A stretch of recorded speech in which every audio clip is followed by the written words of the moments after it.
Olá, sejam todos muito bem-vindos. Eu sou Nicolas Vital e esse é o ABMRA Talks, programa de debates promovido pela Associação Brasileira de Marketing Rural e Agronegócio, com o objetivo de discutir os grandes temas do nosso agronegócio sob diferentes pontos de vista.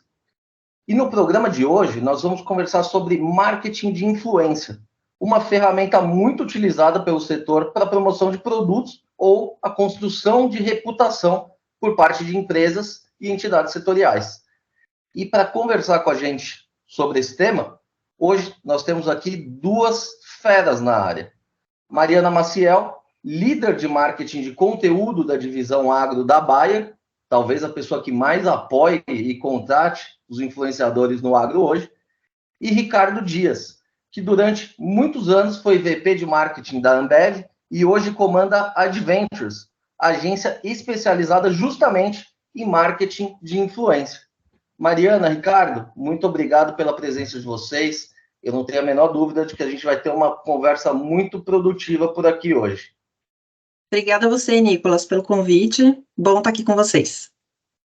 Prazer é todo meu também. Isso aí, pessoal.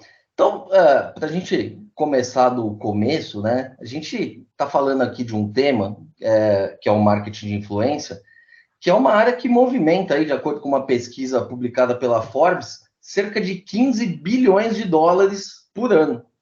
E o Brasil é o maior mercado do mundo quando a gente fala de marketing de influência, seguido pela China. Então, esse é um tema bastante importante, que vem crescendo aí no mundo todo, né? Crescendo na esteira aí do digital, né? Em todo o mundo, e que vem ganhando relevância também para o nosso agronegócio, que é o nosso tema aqui que a gente vai conversar hoje. Então, para começar do começo, queria ouvir primeiro assim, uma introdução, começando pela Mariana. Mari, me conta um pouquinho aí, o que é que você faz exatamente aí na Bayer? Legal, Nicolas. Então, eu faço toda a parte aqui de estratégia e operação de conteúdo com foco no produtor rural, né, seja nosso cliente ou potencial cliente, pegando aí todas as fases da famosa pirâmide de marketing que a gente tem, né, desde a atração desse cliente com informações mais gerais do que está acontecendo no mercado ou na safra ali dele, na jornada que ele tem anualmente com as culturas que ele trabalha, e usando aí principalmente os canais digitais. Então, redes sociais, site, vídeos. A gente tem um grande projeto de vídeos aqui relacionado aos produtores rurais. E tem a parte de conteúdo também, que é aí mais presencial. Então, quando a gente está nas feiras e eventos, lançamentos, enfim, tudo que pode ser relacionado a conteúdo para esses produtores. Muito legal. E, Ricardo, você é um profissional aí com muita experiência aí na área do marketing. Como é que essa questão aí do marketing de influência entrou na tua vida? Aí, conta rapidinho aí da tua trajetória até chegar a Adventures. Eu acho que no final do dia não é sobre influência, sim sobre atenção. Então, como é que tudo isso aconteceu? Se você parar para pensar, a comunicação ela se baseia nessa moeda chamada atenção. Então, você deveria seguir a atenção das pessoas. E o que aconteceu desde dos primórdios das redes sociais é que as pessoas começaram cada vez mais a seguir outras pessoas. Então, quando você compara o próprio número de seguidores, sei lá, numa plataforma qualquer, como o Instagram, e você compara pessoas e marcas, as pessoas demandam muito mais atenção do que marcas. E aí foi aí que eu vi essa oportunidade de transformar a audiência das pessoas em algo que eles poderiam monetizar vendendo algum produto. Então, a gente já viu esse exemplo em várias outras indústrias, em outros países, onde uma grande celebridade, um grande criador de conteúdo, uma grande influenciadora, pega aquela audiência, transforma aquela audiência, ou monetiza, melhor dizendo, aquela audiência, verticalizando a mídia através de um produto. Então, independentemente do teu meio, sendo agro ou qualquer outro meio, a influência sempre vai continuar em pauta e sempre vai existir, porque a influência é sobre a atenção que você tem num determinado canal. Então, eu acredito que a gente só está começando a ver esse movimento. O que a Mariana está fazendo é certamente algo muito valioso, mas que daqui a 10 anos a gente vai olhar para trás e vai ver que era só o começo. E o agro, na minha opinião, tem uma oportunidade incrível para explorar daqui para frente. Não tem a menor dúvida. E Mari, a gente tem visto aí, nos últimos anos, né, que os influenciadores eles vêm ganhando espaço aí dentro das empresas, principalmente do agro, né, mais recentemente. Qual que é o papel desses profissionais dentro de uma estratégia de marketing aí para vocês hoje? Legal. Esse papel ele foi mudando assim nos últimos anos, é algo bem recente quando você olha para esse histórico de uso de influenciadores, criadores de conteúdo, enfim, dentro do agronegócio aqui no Brasil. A gente foi, acho que a primeira empresa a levar um produtor de conteúdo para feiras e eventos, para fazer a cobertura, além do tradicional que a gente já fazia para os nossos canais proprietários e via imprensa, também assessoria de imprensa. E essa ação, ela foi, se eu não me engano, em 2018, então a gente está falando de algo super recente. E começou tudo muito nessa pegada mesmo, né, de ter um criador que vai ali fazer uma cobertura, que vai mostrar de acordo com o ponto de vista dele o que está acontecendo naquele evento, naquela experiência. E nos últimos anos isso foi mudando bastante para uma questão mais estratégica e de cocriação, né, da gente cocriar com esses criadores de conteúdo, não só trazê-los para reportar o que está acontecendo, acompanhar ali o que está acontecendo, mas criar estratégias em conjunto, desde um formato, né, mais anual, que a gente acompanha a safra ali junto com ele, porque muitos deles são produtores rurais, né, têm suas fazendas, até algo mais geral de discussão dentro do mercado, né, alguma coisa que está movimentando o mercado e como é que a gente trabalha junto com eles para trazer esse conteúdo um pouco mais robusto. Então, isso foi mudando durante os últimos anos, e hoje eles passaram a ter esse papel muito mais estratégico. É óbvio que eles acabam indo participar também dessas ações que eu falei desde o começo, de ir no evento, de ir num lançamento, mas hoje acaba sendo um papel muito mais de criação em conjunto, da gente justamente definir junto com eles quais são as prioridades, nossa prioridade de negócios e as prioridades que eles veem em relação a justamente a atenção que o Ricardo falou, porque eles recebem muito feedbacks ali, né, do que está acontecendo, o que as pessoas querem ver. Então, a gente passou um pouquinho por esse caminho, né? Acho que agora a gente está muito mais nesse trabalho de parceria e de construir algumas coisas em conjunto. E Ricardo, pelo que eu entendi da tua introdução, você está do outro lado do balcão ali, né? O teu cliente é o influenciador, ou são as empresas? E aí eu já vou emendar uma outra. Não, deixa eu já emendar outra, você já responde as duas aqui. Ia te perguntar, do lado do influenciador, o agronegócio está no radar desses influenciadores? Como é que você enxerga isso? Perfeito, ótima pergunta. Vou tentar resumir a resposta das duas em uma. Porque no meu caso, o influenciador, o criador, ele é meu sócia, não é meu cliente. Porque a gente se junta para criar algum produto. Então, você pega o meu maior produto hoje, a minha maior marca hoje se chama GL, que é uma marca de perfumes feita junto com o Gustavo Lima, que é, na minha opinião, um ótimo exemplo para o agro também, porque é um cara que tem uma raiz muito perto desse setor. Então, eu, em nome da Adventures, justamente com o Gustavo Lima, a gente se junta, a gente se torna sócio num negócio onde ele usa a audiência dele para transformar aquilo em algo que ele possa monetizar fora da música. Então, nesse caso, é um perfume. Dito isso, o agro, na minha opinião, também oferece uma grande oportunidade. Mas aqui, nesse caso do agro, eu acho que para os dois lados. No caso da Mari, uma empresa como a Bayer, que usa influenciadores porque eles têm atenção e com essa atenção você consegue criar engajamento que é transformado em venda de produtos. E, pelo outro lado, você tem influenciadores do agro que também poderiam usar o canal deles para transformar essa mídia em algo que eles poderiam vender. Então, e aqui, não necessariamente você precisa vender um produto que a Bayer faz. Eu vou te dar um exemplo. Você pode ter alguém que usa da influência que ele ou ela tem no agro para vender um perfume também. Porque o agro tem muita gente ali. Eu acho que aqui é um erro que muita marca comete, que né, a gente fala muito da qual é o teu consumidor-alvo, mas lembra que o consumidor-alvo ele gosta de muitas coisas. Então, você pode gostar de série e de futebol. Você pode gostar de agro e de cerveja, e assim por diante. Então, aí eu acho que tem uma oportunidade clara para os dois lados, sem dúvida nenhuma. Eu acho que também, diante desse mar de oportunidades aí que vocês citaram, o que a gente vê é um número crescente aí no número de influenciadores digitais, aí, principalmente no agronegócio, né? Cada um com um perfil diferente. Mari, você que está aí no dia a dia, isso é uma moda ou tem demanda para tanta gente? Tem demanda para aqueles que conseguirem primeiro achar o seu nicho específico dentro do agronegócio, porque para quem está de fora do agro, a gente fala do agro, parece um único nicho. Só que existem vários nichos ali dentro, né? Então, eu acho que a pessoa encontrar esse nicho de acordo com a experiência dela e o que ela realmente vive no dia a dia, e que vai conseguir também amadurecer essa forma de comunicar, amadurecer essa relação com o público-alvo dela, com as empresas.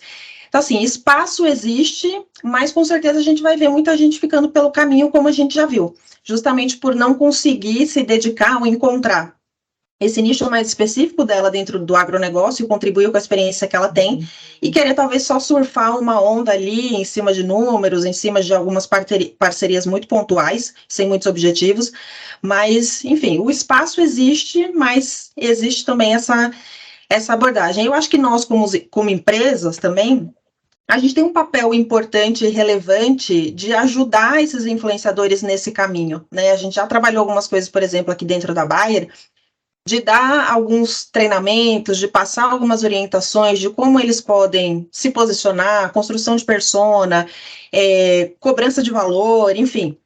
A gente fez, acho que isso tem uns 2 anos, uma parceria com o YouPix, que é um dos principais nomes quando a gente fala de marketing de influência, justamente para fazer um curso com eles para os influenciadores do agro, que algumas coisas a gente via eles muito perdidos, então é importante que eles se profissionalizem também, é importante para os dois lados, é para eles e para a gente também. Então, acho que um papel importante das empresas, já que elas querem investir nisso e veem valor agregado nisso, e vem, talvez, do outro lado ali, algumas pessoas um pouco mais perdidas de como usar esse poder e essa influência que eles já conquistaram, como é que a gente também ajuda nesse sentido, né? Como especialistas de marketing, como pessoas que já têm um pouco mais dessa vivência, como é que a gente constrói esse caminho aí juntos?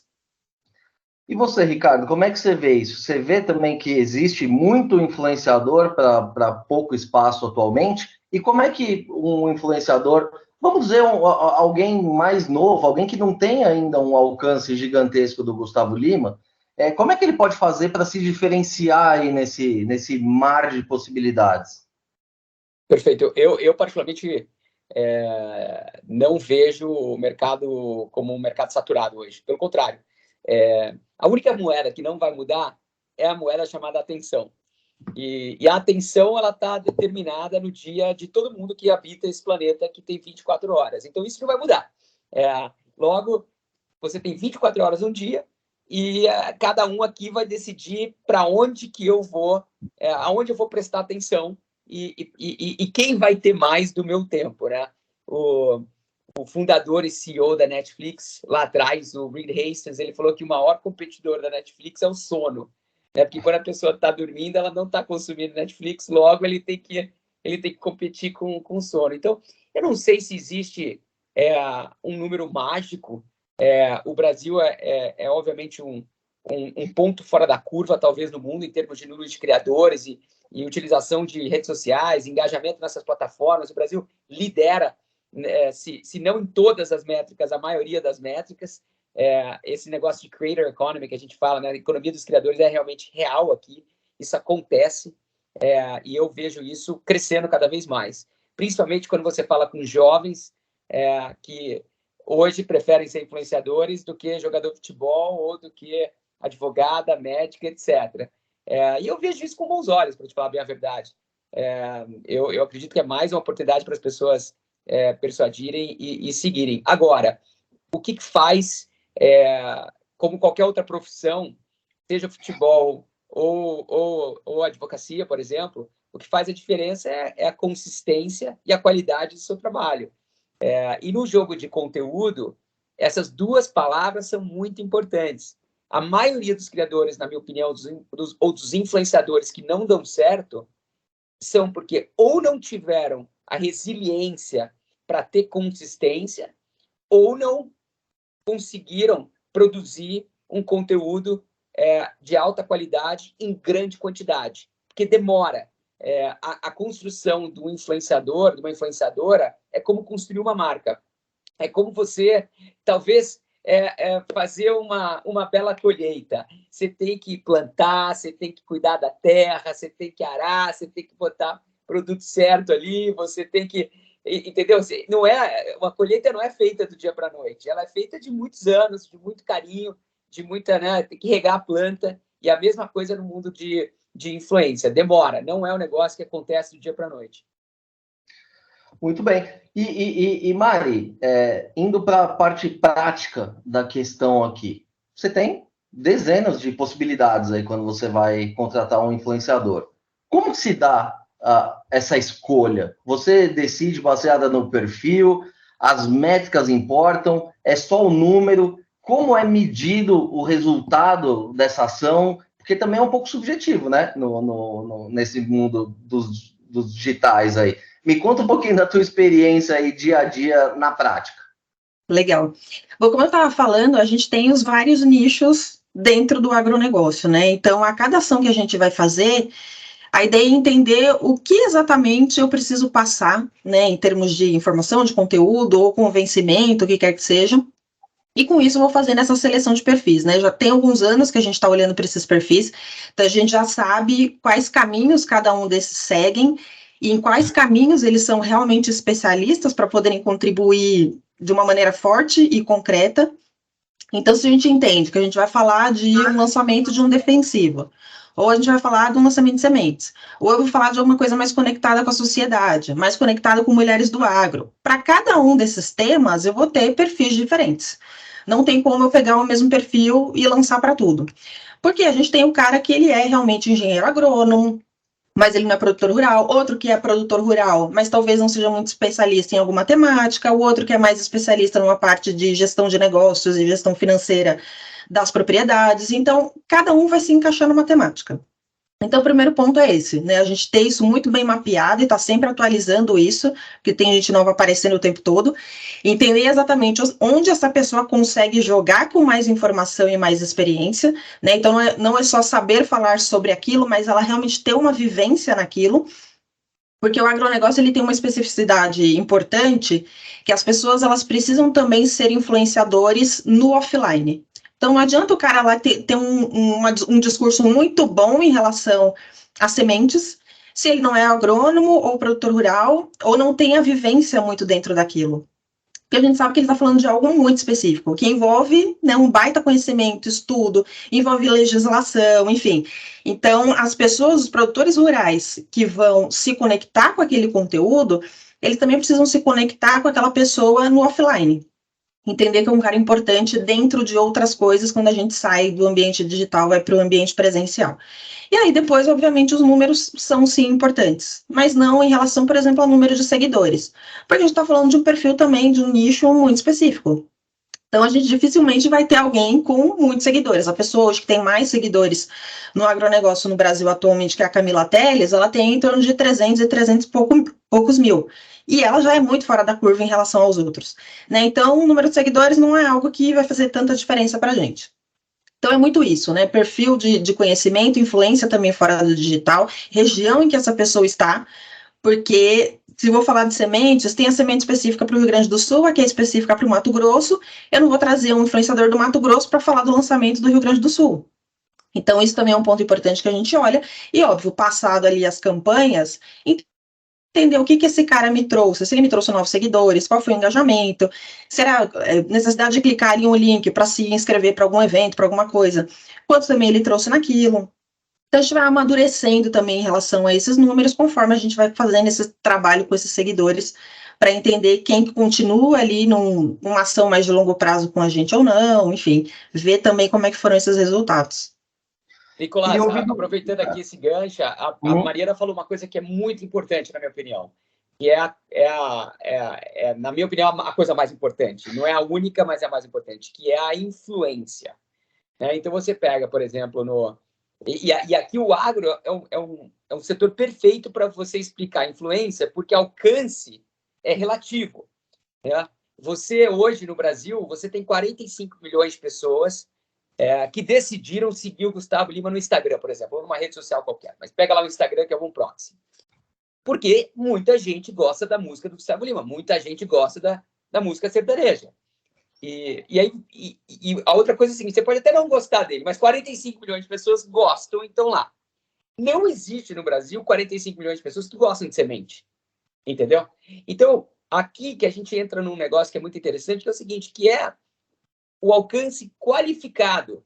Provavelmente, Mariana, como é o nome dessa influenciadora que você falou? Camila Teles. A Camila Teles, ela é infinitamente mais influente para quem gosta de semente, por exemplo, do que o Gustavo Lima. O Gustavo Lima, talvez, a Camila tem dos 290 mil pessoas que estão lá por causa de semente, por exemplo. No Gustavo Lima não tem nem 10 mil, provavelmente. Entendeu? Então, aqui, o nome do jogo é influência. E é uma coisa que eu acho que muitas vezes a marca, ou as marcas, acabam contratando em alcance. A precificação, ela é geralmente feita em alcance. E você acaba pagando muito, né, por um alcance que não te gera conversão.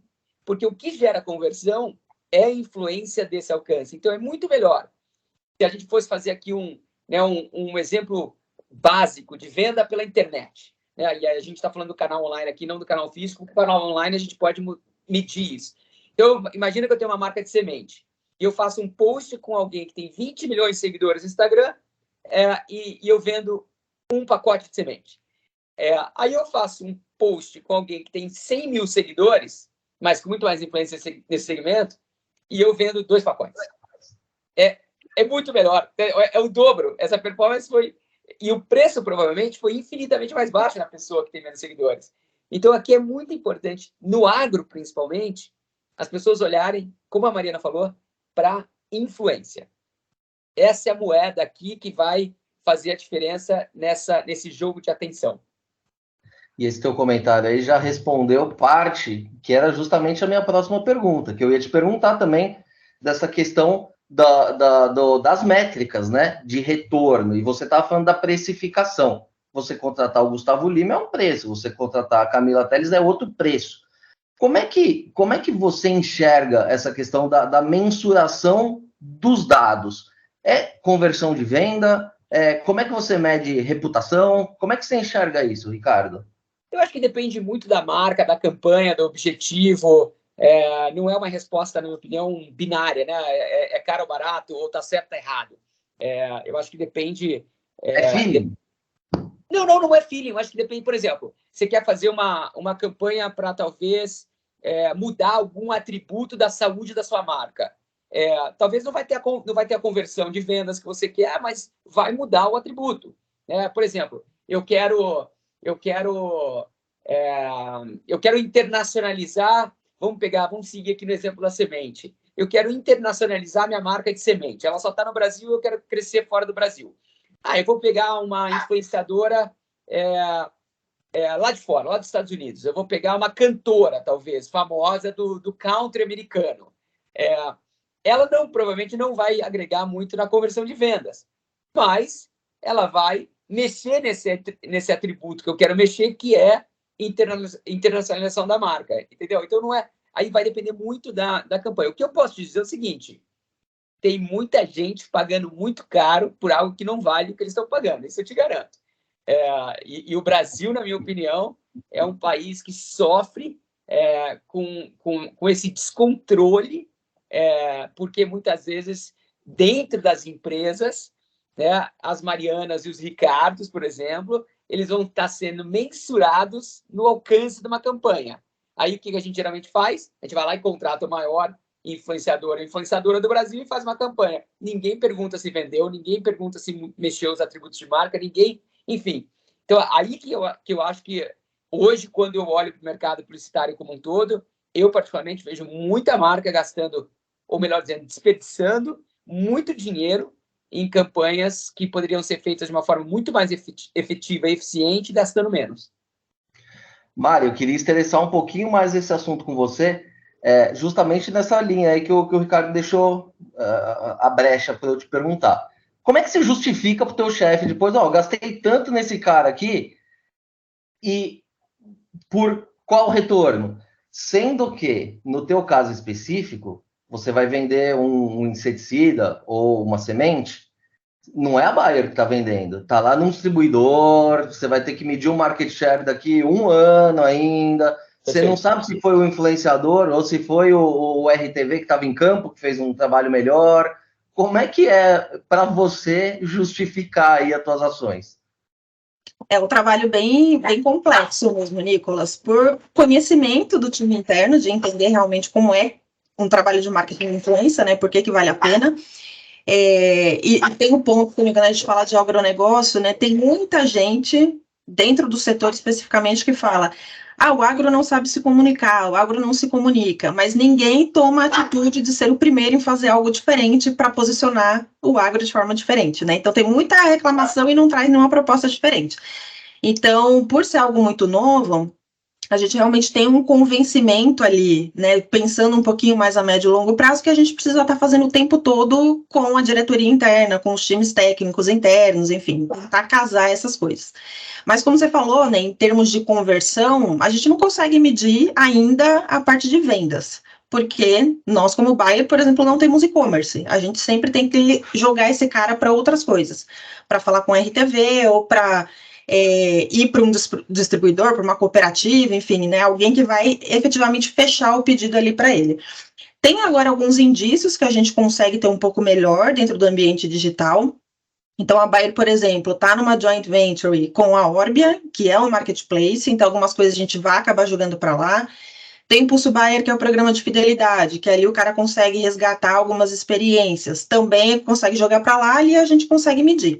Mas em termos do produto, que é o nosso core, né, o que você falou, o inseticida, o fungicida, a semente e tal, isso a gente ainda não consegue medir. Então, tem algumas coisas que a gente vai olhando, tipo, no momento que eu estou rodando essa campanha, no momento que eu lancei essa campanha, teve alguma busca maior por esse produto? As pessoas foram mais atrás disso? As pessoas vieram mais para os nossos canais para buscar mais informações?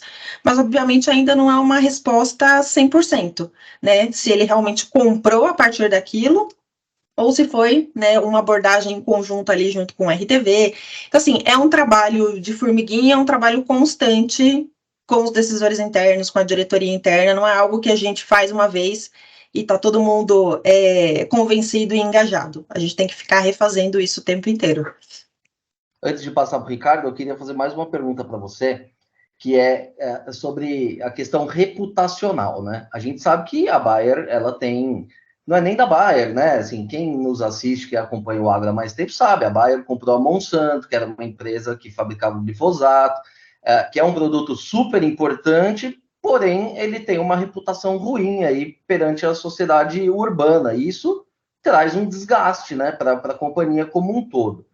Eu sei que existem muitos trabalhos em torno da reputação mesmo da empresa, nem tanto pegando sobre os produtos, mas sobre outros pontos da empresa, né? Programa de trainee para negros, programa de igualdade, de gênero, diversidade, que é muito forte.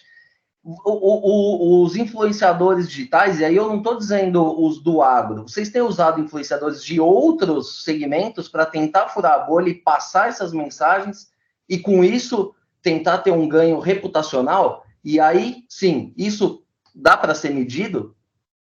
Legal. Tem sido feito alguns trabalhos mesmo com esses influenciadores de outros setores. O que a gente tentou fazer bastante nos últimos anos foi juntar, né, dar um match aí entre influenciadores que falem de temáticas específicas com o que a gente também precisa comunicar. Então, vamos juntar um influenciador que seja um biólogo, que traga informações um pouco mais técnicas, mas de forma um pouco mais amigáveis para o público dele, e trazer um pouco para ele explicar o que é uma biotecnologia, o que é um transgênico, que normalmente as pessoas já pintam como algo extremamente negativo. Vamos juntar com um cara de finanças para falar um pouco como é que esse mercado roda aqui dentro do Brasil em relação ao PIB. Alguém de tecnologia, né, que fale de games, de coisas que não tem nenhuma relação com o agro, para falar um pouco do que é a agricultura digital, né, o que os nossos serviços e plataformas fazem em relação a isso.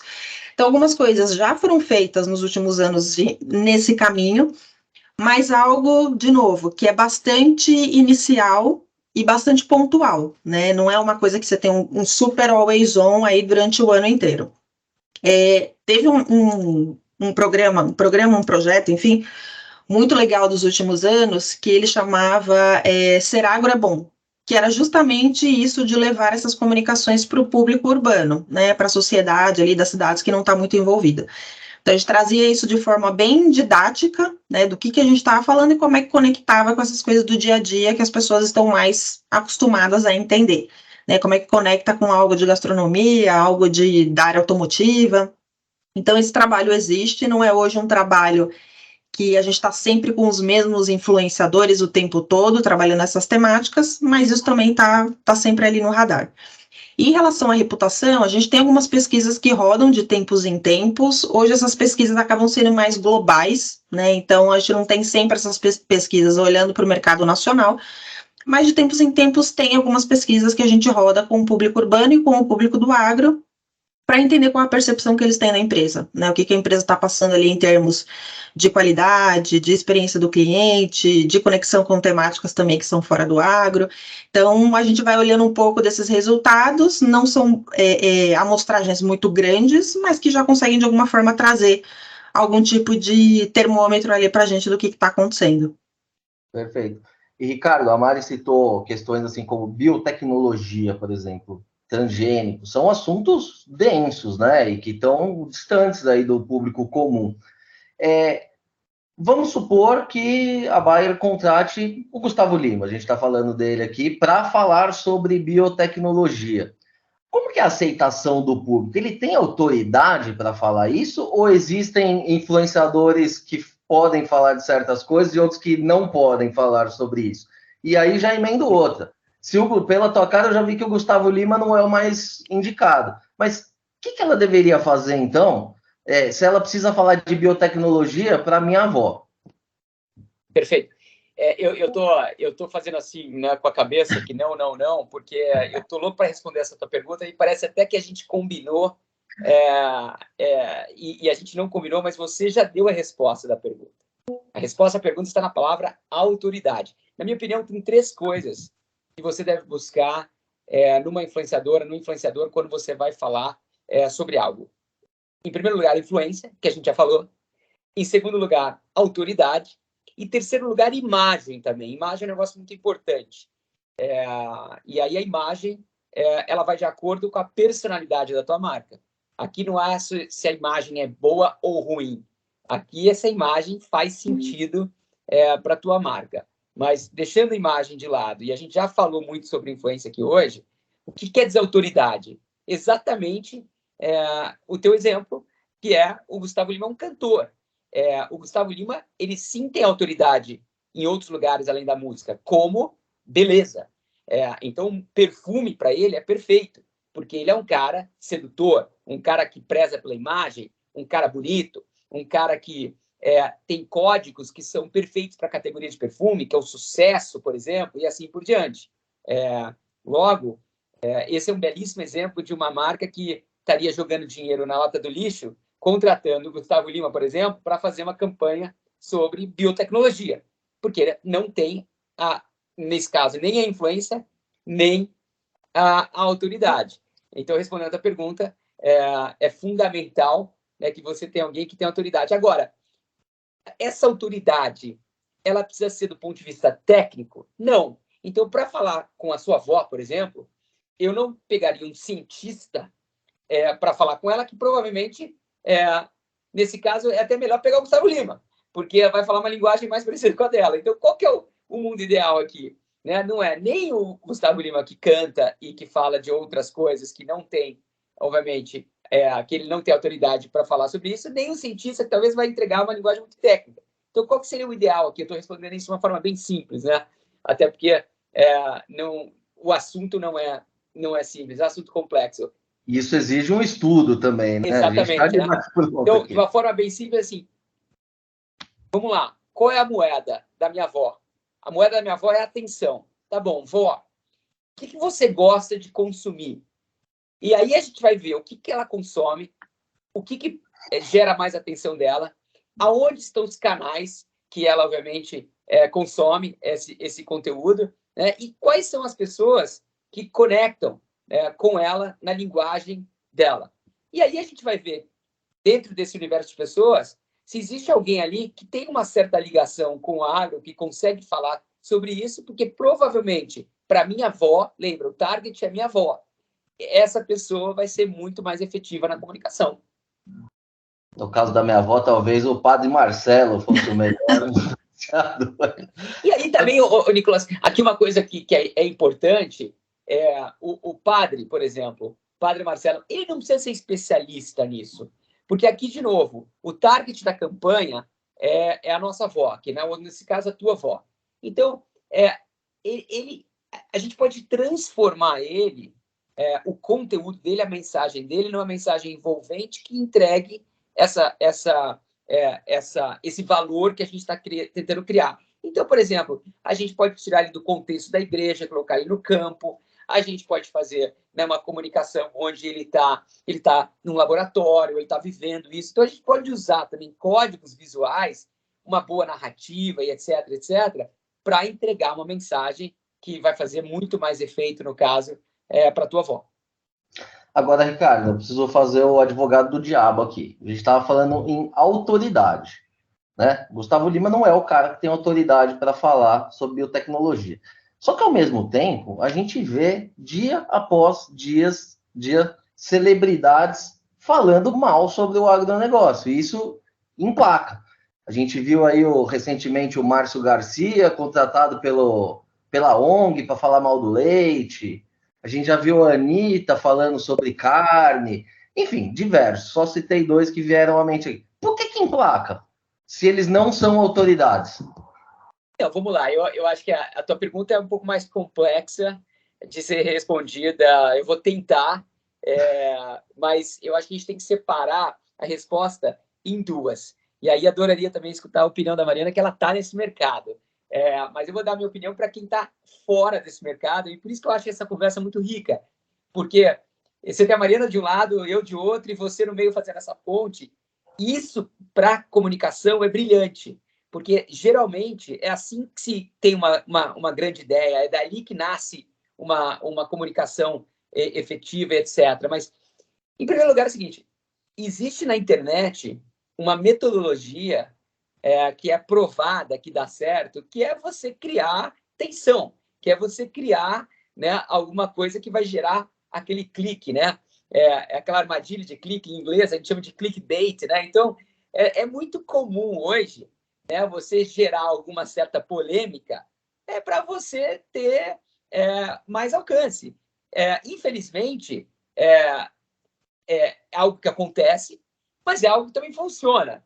Então, principalmente no mundo do entretenimento, isso, para sair um pouco fora do agro, no mundo do entretenimento, a melhor ferramenta para você gerar atenção, é você se envolver em algum tipo de polêmica. Então, eu acho que a primeira coisa é essa, isso nunca vai deixar de existir, a não ser que as redes sociais deixem de existir, que é algo que provavelmente não vai acontecer no futuro próximo. Então, é muito difícil para uma marca poder navegar aí nesse ecossistema, porque a marca vai ter que estar frequentemente prestando atenção para se esquivar e se proteger desse tipo de problema, porque você não controla isso.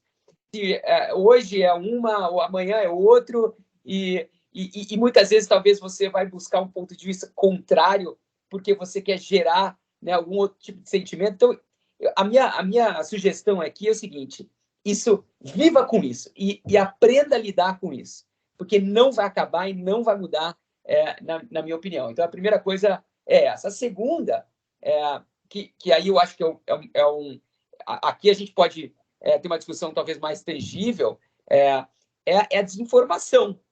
Né? E aí que eu acho que marcas no agro, elas têm que jogar na ofensiva, porque o agro já tem o tamanho necessário para jogar na ofensiva, o agro tem a importância necessária no Brasil para jogar na ofensiva, e o agro produz muita coisa boa para jogar na ofensiva. Então, aqui eu faço uma provocação e além disso, um convite, não só para a Mariana, mas para todos os clientes da Bayer e todos os clientes do mercado, para jogar na ofensiva. Porque existe uma voz, e essa voz tem influência, ela tem autoridade e ela tem uma imagem muito boa. Logo, é hora de explorar isso e mandar um recado para o lado de lá também. Muito bom, Mari, quero ouvir você também. Você que está aí do outro lado, do lado de que apanha, né? E você tem todo o compliance, você não pode entrar na polêmica. Então, exatamente. Você não pode entrar nesse mesmo jogo. Me conta para você como que é estar do outro lado. Deixa eu só, antes da Mariana responder, fazer uma brincadeira aqui, porque nessa hora, é duro estar na cadeira do marketing. Quando tem o compliance e o marketing, aí que dá. Exato. É uma luta desleal, né? Você tem ali, por um lado, um artista que não tem, por mais que ele não tenha autoridade, ele não tem nada a perder, só a ganhar, né, em visibilidade. E, por outro, você tendo que rebater aquilo de uma forma técnica, polida, não agressiva. Como é que é isso? Quais são as ferramentas possíveis nessa hora? Sim, acho que justamente nesse momento, né, pegando o gancho aí do nosso tema, os influenciadores nos ajudam muito com isso, os criadores de conteúdo, né? Porque quando você vai como marca... Dentro, não é? Oi?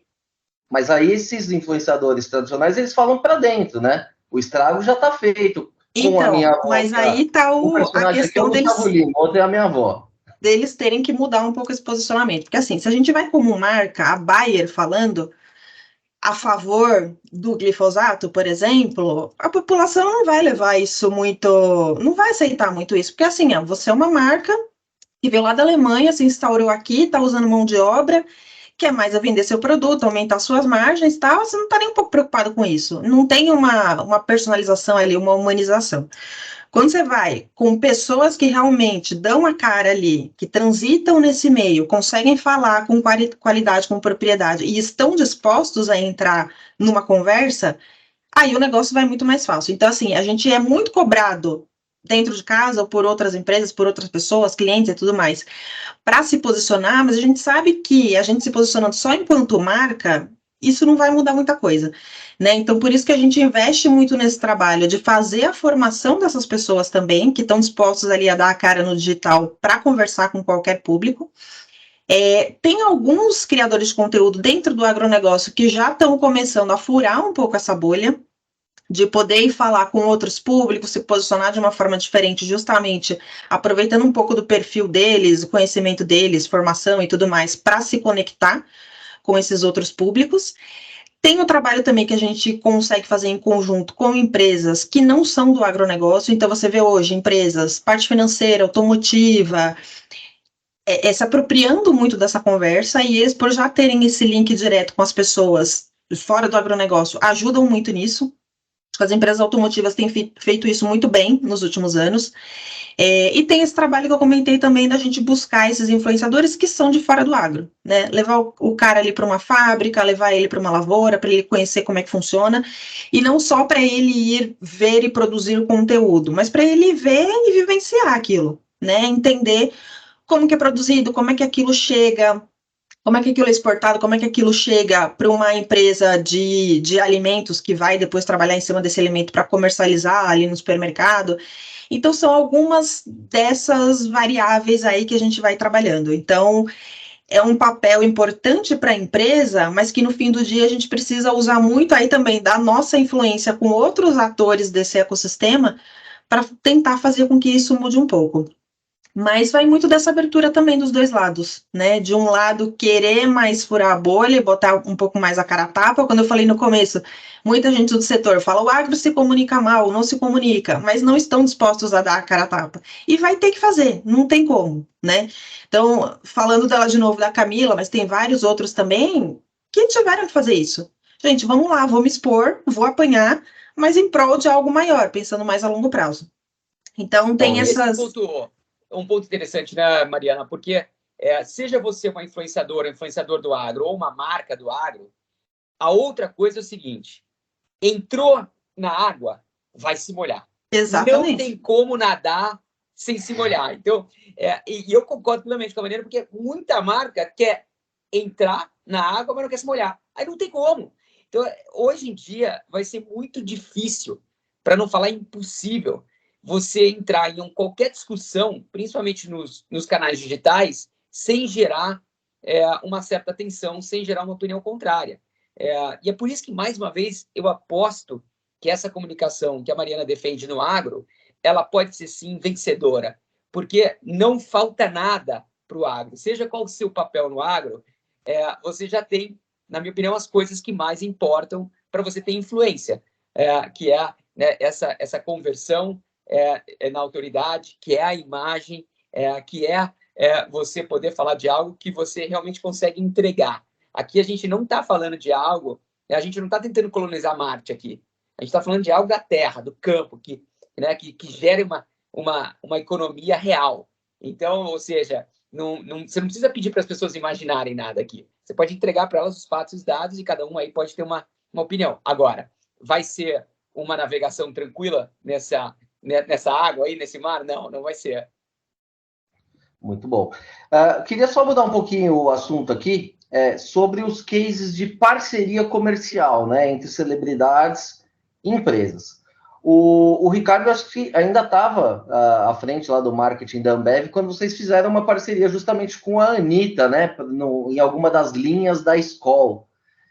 Me conta um pouquinho como é que é isso. Tem também outros cases, né? A tequila do George Clooney.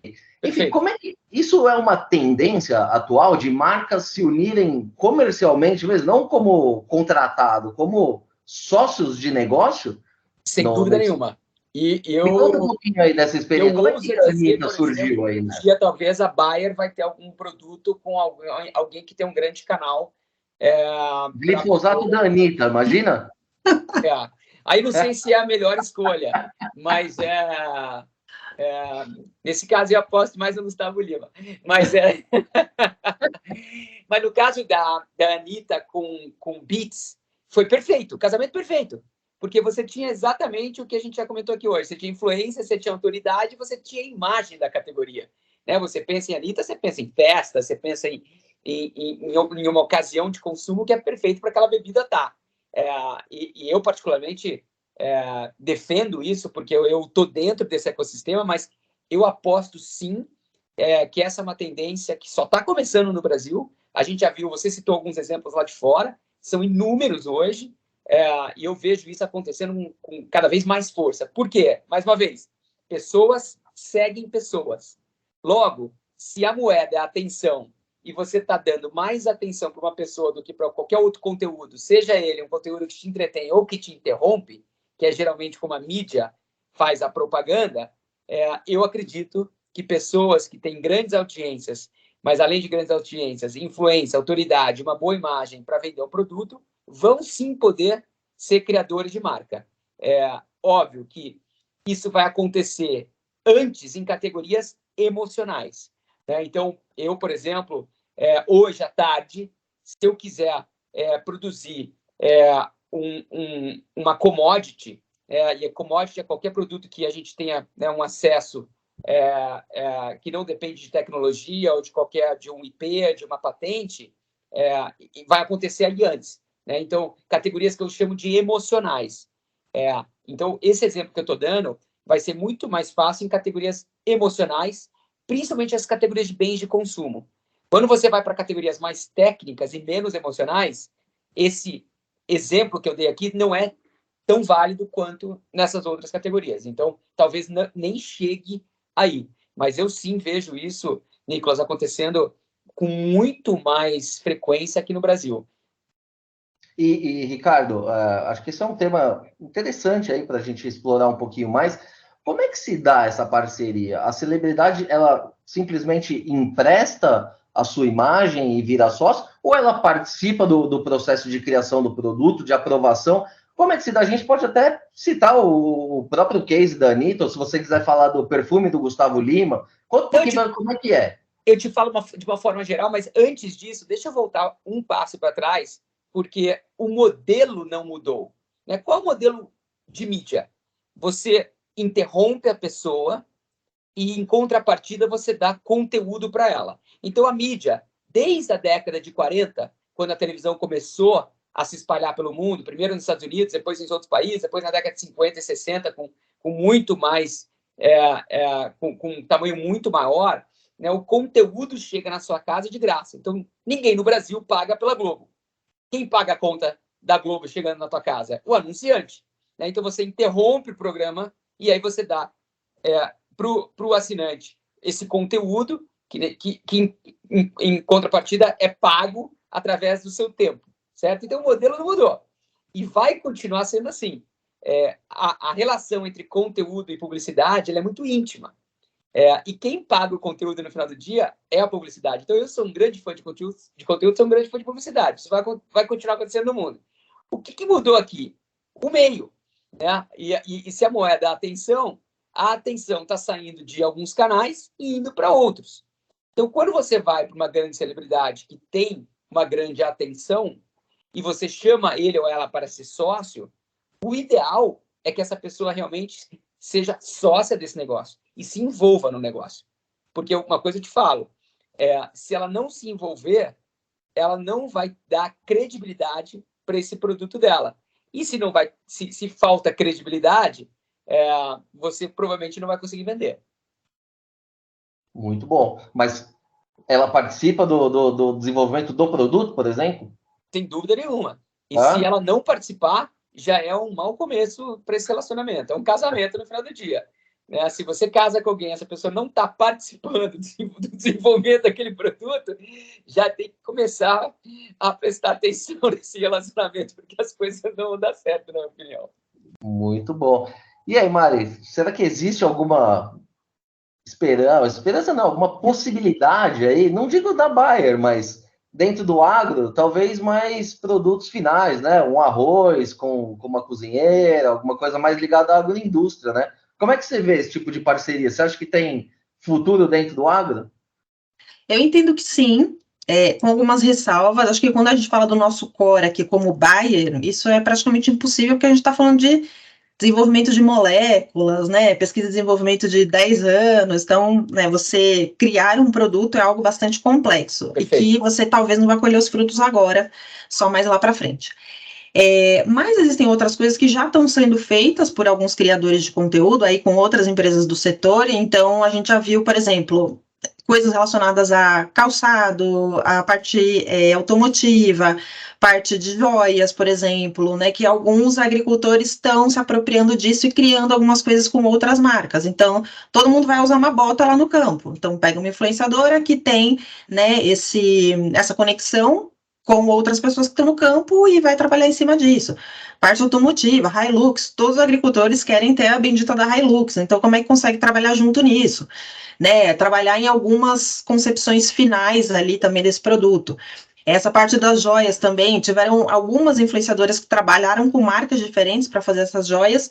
Você tem ali a soja, o milho, alguma coisa que vai remeter ao agro e acaba de alguma forma chamando atenção, talvez você até iniciando uma conversa sobre o setor em cima disso quando alguém de fora está olhando ali e achando aquilo interessante. Então, tem algumas coisas já nesse caminho. Dentro da parte de indústria, mesmo como eu comentei, isso já é um pouco mais complexo, né? Eles acabam entrando muito mais, eu acho que nessa criação para divulgação, de trazer também feedbacks do que está rolando ali no campo, mas existem outros setores ali que já conseguem se apropriar disso. Tem algumas coisas com empresas alimentícias que a gente já tem começado a fazer também, né? Então, como você falou, tem o arroz que vai para o consumidor final, falar da soja talvez nem tanto, mas quando você fala de hortifruti, quando você fala de laranja, de café é um super exemplo, que a gente já vai conseguindo conectar um pouco melhor para levar essa conversa um pouco além das porteiras, né? Para fora da porteira. Mas ainda é bastante complexo, né? Porque a gente tem muitas dessas empresas, a que vende o café, a que vende o arroz, que ainda tem um pouco de resistência e medo de se conectar com a parte industrial do agronegócio, porque sabem o quanto, né, a gente apanha aí do consumidor final. Então, muitas ainda querem manter essa distância. Eu sei que o café é agro, mas eu, enquanto vendedor do café, quero trabalhar mais nessa parte final, do sabor, da qualidade e tal. Porque falar da produção lá no começo vai me conectar com a empresa de fungicida e inseticida, vai me conectar com o agricultor, que é um cara que eu não quero estar muito ali, muito próximo dele. Então, tem um caminho, mas ainda não estamos tão perto. Mariana, posso dar um exemplo aqui, Nicolas? Eu não sei se vocês acompanham, mas, na minha opinião, uma das empresas que faz isso de uma forma brilhante é a John Deere. Eu tenho visto ultimamente muito conteúdo, por exemplo, da John Deere. Um que me chamou a atenção foi o do Michel Teló, falando sobre a conexão dos produtores, das famílias, as raízes com o campo. E ele é um cara que tem isso no DNA dele Aí você vai no AgriShow, por exemplo, você vê lá o Michel Teló cantando, você vê uma linha de roupa da John Deere, que a Mariana falou da moda, aí você sai da moda, você vai para o trator, né? E no caso aqui, né, como o exemplo da Hilux, aí você vê que eles falam de tecnologia através de um programa de tecnologia que eles têm no YouTube. Então, essa estratégia, na minha opinião, é muito vencedora. Quando uma empresa ela consegue falar de todos esses diferentes temas, né, com uma estratégia que é uma estratégia que entretém as pessoas, um conteúdo que as pessoas querem consumir. Isso, mais uma vez, eu concordo com a Mariana aí, que é uma oportunidade gigante que o agro tem, porque o agro também ele é feito de seres humanos que consomem, que compram, que gostam de futebol, de música sertaneja, de cerveja, de moda, e assim por diante. Então, aí você tem aí um agro que está definindo cultura. E o que uma marca quer é justamente isso, pessoas que possam estar nessa jornada. Então, eu vejo isso com muitos bons olhos, principalmente num país como o Brasil, onde o agro é gigante. Legal, você falou da John Deere, eu lembrei de um outro exemplo muito legal também, que é da Nespresso, né, que contratou o Cobra e fez um mega mural ali no meio de Pinheiros, exaltando as cafeicultoras. Então, assim, eu achei uma ação fantástica também, que foge um pouco do convencional e chama a atenção de um público de fora, né, é o tal da colaboração. Perfeito. Acho que é muito bom. Mas aí, Nicolas, acho que só aproveitando o ensejo aqui, né, quando eu falei assim, desse medo, talvez, de algumas marcas do consumidor final terem de se conectar com o agricultor e com as indústrias, enfim, empresas do agronegócio.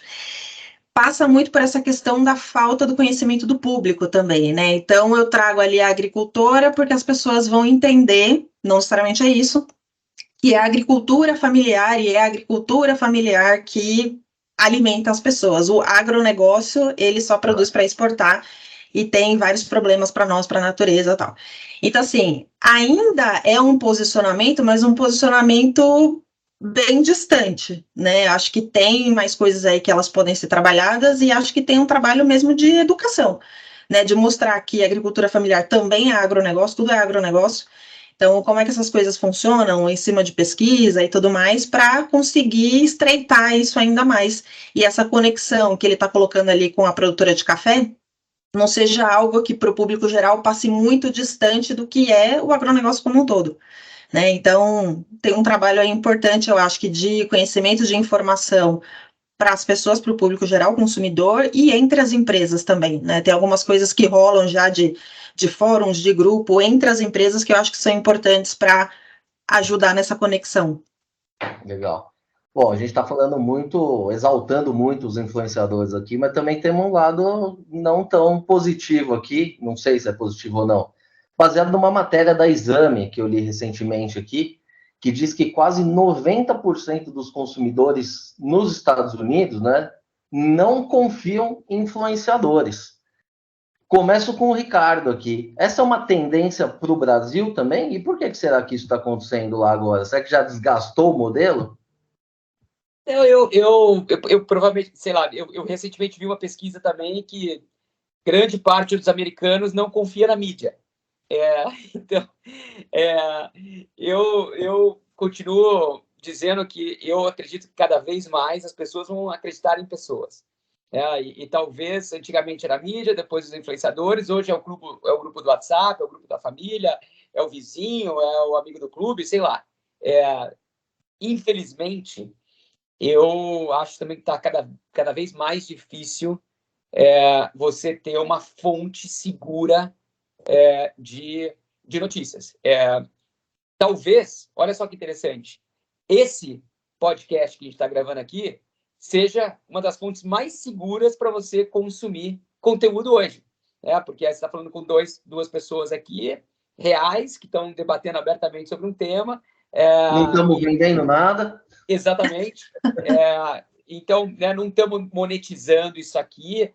Eu não ganho nada, a Mariana não ganha nada, né? Que a gente está assim, vendendo anúncio aqui agora para as pessoas clicarem e comprarem. Então, infelizmente é difícil hoje, né? Você ter uma opinião clara das coisas, porque você realmente não sabe se é verdade, se não é. E aqui não estou nem falando de inteligência artificial, de deepfake, essas coisas todas.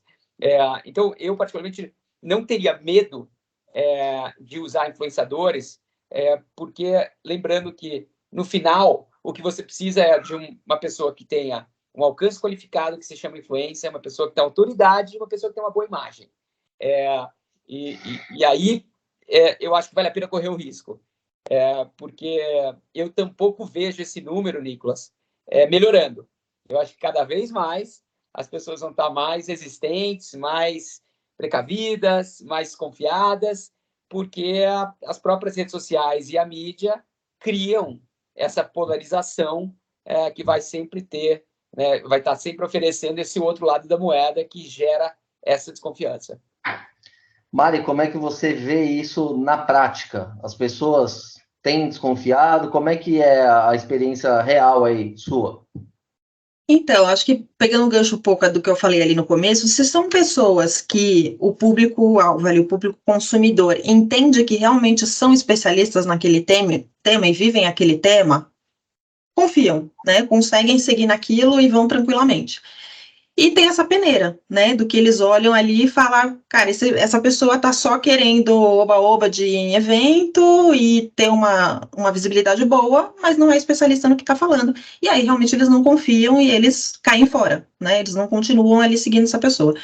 Então, acho que tem esse problema da confiança, mas com perfis bem específicos, né, como a gente não tá falando de uma infinidade de perfis dentro do agronegócio, então, acho que passa um pouco por esse caminho, né, da pessoa entender ali qual que é o posicionamento, o quanto ela mantém esse posicionamento, porque se hoje ela está falando de uma coisa, na semana que vem ela está falando de outra, que é o oposto dessa que ela acabou de vender, ou falando de várias marcas ao mesmo tempo, que de repente são concorrentes e vendem propostas diferentes, têm resultados diferentes, então as pessoas vão olhando para isso e entendendo, né, esse cara está aqui só para fazer publi e ele não sabe, né? Ele não entende qual que é o assunto e não toma um posicionamento importante e específico que a gente precisa.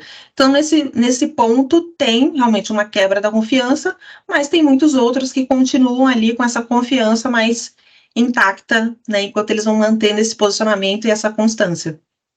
Na prática, teu budget para influenciadores digitais vai aumentar, se manter ou ser reduzido nos próximos 2 anos?